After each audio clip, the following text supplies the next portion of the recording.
আসসালামু আলাইকুম। এখন দেখবেন সংবাদ শিরোনাম। সৌহার্দ্যের বার্তা নিয়ে জামাত আমির ও এনসিপি আহ্বায়কের বাসায় তারেক রহমান। ইতিবাচক কাজে সরকারকে সমর্থন দেওয়ার প্রতিশ্রুতি। একটা সাহায্যপূর্ণ পরিবেশের মাধ্যমেই আগামী সময়গুলোকে আমরা রাষ্ট্র পরিচালনায় সরকার এবং বিরোধী দল সমন্বিতভাবেই আমরা দেশের জন্য কল্যাণমূলক কাজ করতে। গুলশান কার্যালয়ে দিনভর ব্যস্ততা। মানুষের সরকার হবে সকল দলের এবং সকলকে নিয়ে ঐক্যবদ্ধভাবে আমরা দেশকে এগিয়ে নিব। জাতির কাছে আমাদের বেশ কিছু কমিটমেন্ট আছে, অবশ্যই সেই কমিটমেন্টগুলি পূরণের জন্য আমরা কাজ করব। কমিটমেন্ট বাস্তবায়ন করতে হবে, জনগণের যেটা দুর্ভোগ সেটাকে লাঘব করতে হবে। নতুন এমপিদের শপথ মঙ্গলবার সকালে। বিকেলে সংসদের দক্ষিণ প্লাজায় তারেক রহমানের মন্ত্রিসভার শপথ। থাকবেন হাজার খানেক দেশি বিদেশি অতিথি। মঙ্গলবার দিন সকাল 10টার সময় সংসদ সদস্যদের শপথ হচ্ছে। যেরকম পরিস্থিতি আমি ধারণা করছি যে এটা প্রধান নির্বাচন কমিশন। জামাতে আমিরের সাথে তারেক রহমানের সাক্ষাৎকে ইতিবাচক হিসেবে উল্লেখ করে একে স্বাগত জানিয়েছে জামায়াতে ইসলাম। দুই নেতার বৈঠক আইন শৃঙ্খলার পরিস্থিতি নিয়ন্ত্রণ সহ নানা বিষয়ে আলোচনা হয়েছে বলে জানিয়েছে দলটির নায়েবে আমির সৈয়দ আবদুল্লাহ মোহাম্মদ তাহের। এ সময় তিনি বলেন, আগামী সংসদে সরকারের অংশ হবে না জামায়াত, পালন করবে শক্তিশালী বিরোধী দল ভূমিকা। এনসিপির আহ্বায়কের সাথে সাক্ষাৎ করেন তারেক রহমান। সাক্ষাৎকে রাজনৈতিক সংস্কৃতি পরিবর্তনের আভাস বলছেন তিনি। জানিয়েছেন বৈঠককে নির্বাচন পরবর্তী সহিংসতার বিষয়ে জানালে তা নিয়ন্ত্রণে ব্যবস্থা নেওয়ার আশ্বাস দিয়েছেন তারা।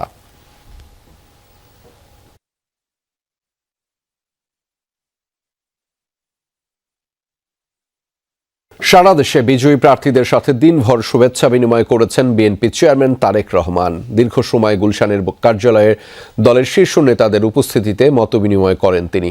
আগামীর এমপিরা বলছেন, নতুন ধারার সরকার গঠন করতে যাচ্ছে বিএনপি, যেখানে বিরোধিতা থাকলেও থাকবে সৌহার্দ্য। সর্বোচ্চ গুরুত্ব পাবে জনমত।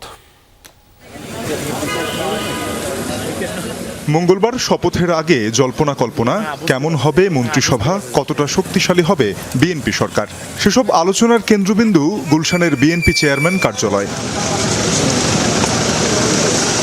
রোববার বেলা 12টার পরপরই কার্যালয়ে আসেন বিএনপি চেয়ারম্যান তারেক রহমান। একে একে উপস্থিত হন মহাসচিব মির্জা ফখরুল ইসলাম আলমগীর, স্থায়ী কমিটির সদস্য নজরুল ইসলাম খান, সালাউদ্দিন আহমদ সহ শীর্ষ নেতৃবৃন্দ।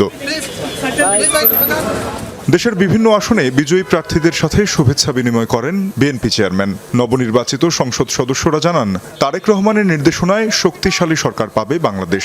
নতুন ধারার আইন সভায় গুরুত্ব পাবে জনগণের প্রত্যাশা। সরকার হবে সকল মানুষের, সরকার হবে সকল দলের এবং সকলকে নিয়ে ঐক্যবদ্ধভাবে আমরা দেশকে এগিয়ে নিব। আস্থা অর্জন করতে গেলে এখন কমিটমেন্ট বাস্তবায়ন করতে হবে, জনগণের যেটা দুর্ভোগ সেটাকে লাঘব করতে হবে। জাতির কাছে আমাদের বেশ কিছু কমিটমেন্ট আছে, অবশ্যই সেই কমিটমেন্টগুলি পূরণের জন্য আমরা কাজ করব। 17 তারিখে সংসদ সদস্যদের শপথ হবে, সে ব্যাপারে নির্দেশনা হয়েছে। বিএনপিতে অনেক নিবেদিত প্রাণ লোকজন রয়ে গেছে।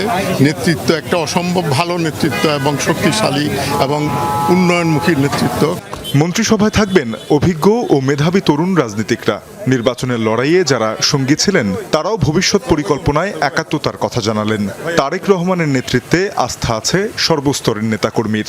31 দফার বাস্তবায়ন পর্যন্ত আমরা দুই পক্ষের আমার দিক থেকে আগ্রহ রয়েছে। আমরা আমাদের ঐক্যবদ্ধতা যে জায়গাটা সেটাকে আমরা অব্যাহত রাখতে চাই। মবের কালচার শেষ হবে, শান্তি আসবে, সবাই আরামে থাকবে এবং নির্দোষ অনেক মানুষ বন্দি অবস্থায় আছে রাজনৈতিক হয়রানিভাবে, সেগুলোর বিষয়েও আমি বলেছি। অভিজ্ঞতা সম্পন্ন ব্যক্তিবর্গ পাশাপাশি নবীনদের সংমিশ্রণে একটা অত্যন্ত সুন্দর মন্ত্রিসভা গঠন করবে। সাধারণ মানুষের যে এবার উৎসব মুখর পরিবেশে জাতীয়তাবাদী দলকে যে ওরা বেছে নিয়েছে, তারেক রহমানের প্রতি আমাদের বিনীত আহ্বান থাকবে যেন একটা শান্তির বাংলাদেশ যেন গঠন করে।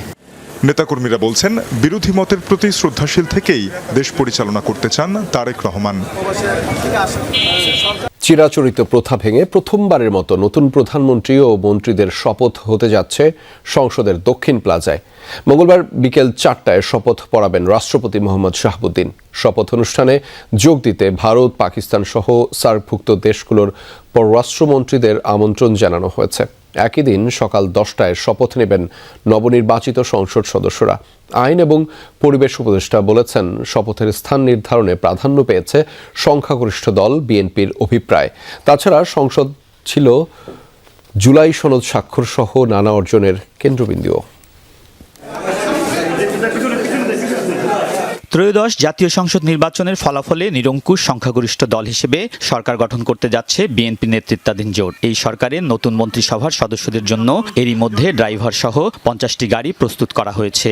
মন্ত্রিসভার আকার যাই হোক, এর মধ্যে থেকেই গাড়ি বরাদ্দ করা হবে মন্ত্রী প্রতিমন্ত্রীদের। এর আগে 17 ফেব্রুয়ারি সকাল 10টায় সংসদ ভবনে হবে নবনির্বাচিত 297 জন সংসদ সদস্যের শপথ। বিএনপি ও মিত্র দলের 212 জন, জামায়াত ও এনসিপি নেতৃত্বাধীন ঐক্যের 77, ইসলামী আন্দোলনের 1 ও স্বতন্ত্র 7 জনের শপথ পড়াবেন প্রধান নির্বাচন কমিশনার এএমএম নাসির উদ্দিন। সবশেষ সংসদের স্পিকার ও কারাগারে থাকা ডেপুটি স্পিকারের অনুপস্থিতিতে সংবিধান অনুযায়ী শপথ পড়াবেন সিইসি। শপথের ব্যাপারে আপনারা নিশ্চয়ই জানেন, মঙ্গলবার দিন সকাল 10টার সময় সংসদ সদস্যদের শপথ হচ্ছে। যেরকম পরিস্থিতি আমি ধারণা করছি যেটা প্রধান নির্বাচন কমিশনার করাবেন। নতুন সংসদ সদস্যদের শপথের পর বিজয়ী দুই জোট তাদের দলীয় এমপিদের বৈঠকে সংসদীয় দলের প্রধান ও বিরোধী দলীয় নেতা নির্বাচন করবেন। এরপর বিকাল 4টায় সংসদের দক্ষিণ প্লাজায় সংখ্যাগরিষ্ঠ দল বিএনপির প্রধান হিসেবে নতুন প্রধানমন্ত্রীর শপথ নেবেন তারেক রহমান। এর পরপরই তার মন্ত্রিসভার সদস্যরা একে একে শপথ বাক্য পাঠ করবেন। এই শপথ অনুষ্ঠানে ভারত, পাকিস্তান সহ সার্কভুক্ত দেশের শীর্ষ প্রতিনিধি সহ অংশ নেবেন দেশি বিদেশি প্রায় 1000 অতিথি। ভারতের প্রধানমন্ত্রী নরেন্দ্র মোদী বা সার্কভুক্ত দেশগুলোর সরকার প্রধানরা আমন্ত্রিত তালিকায় নেই বলে জানিয়েছেন বিদায়ী উপদেষ্টারা। আমার মিটিংয়ে যেটা শুনেছি সেটা হচ্ছে এখন পর্যন্ত পররাষ্ট্র মন্ত্রণালয় যে আছে তাদের পক্ষ থেকে সার্ক কান্ট্রিগুলোর পররাষ্ট্র মন্ত্রীদের বলা হয়েছে। কোনো প্রধানমন্ত্রীর ব্যাপারে আমি কিছু জানি না। আমাদের শপথ গ্রহণটা হবে সকালে সংসদ সদস্যদের, সেখানে আমরা উপদেষ্টারা কেউ থাকবো না, এটা নিয়মও নেই। বিকেল 4টায় যখন মন্ত্রী পরিষদের শপথটা হবে সেখানে আমরা সকলেই যাব। দক্ষিণ প্লাজা শপথ যেটা, এটা বিএনপি আপনার এই অভিপ্রায় ব্যক্ত করেছিল। প্রয়াত নেত্রী বেগম খালেদা জিয়ার জানাজা হয়েছিল, এটার পাশে জায়গাতে আমাদের যে সবার প্রিয় শহীদ ওসমান হাদির জানাজা হয়েছিল। তো এটার একটা অনেক স্মৃতি জড়িত আছে এখানে। প্লাস এটা আমাদের জুলাই গণ অভ্যুত্থানের একটা বিভিন্ন যে ডকুমেন্টেশন, সেটার প্রকাশের একটা জায়গা হয়ে দাঁড়িয়েছিল। বঙ্গভবনের দরবার হলের পরিবর্তে প্রথমবারের মতো সংসদের দক্ষিণ প্লাজায় মন্ত্রীদের শপথ হচ্ছে। এর প্রস্তুতি শেষ করেছে মন্ত্রিপরিষদ বিভাগ ও সংসদ সচিবালয়ে। আইন শৃঙ্খলা বাহিনী নিয়েছে সর্বোচ্চ নিরাপত্তা ব্যবস্থা। প্রথমবার আউটডোরে এরকম দুটো অনুষ্ঠান দুটো ভিন্ন সময়ে হচ্ছে। এই উপলক্ষে আমাদের পর্যাপ্ত প্রস্তুতি থাকবে। আমাদের যে নিরাপত্তা পরিকল্পনা সেটা যথাযথ থাকবে। পুলিশ জানিয়েছে, অপ্রীতিকর যে কোনো ঘটনায় নেওয়া হবে কঠোর ব্যবস্থা। নতুন মন্ত্রীদের শপথ গ্রহণের সব ধরনের প্রস্তুতি শেষ করেছে মন্ত্রিপরিষদ বিভাগ। এখন অপেক্ষা প্রশাসনের সর্বোচ্চ ওই কেন্দ্রবিন্দু সচিবালয়ে তাদের বরণের।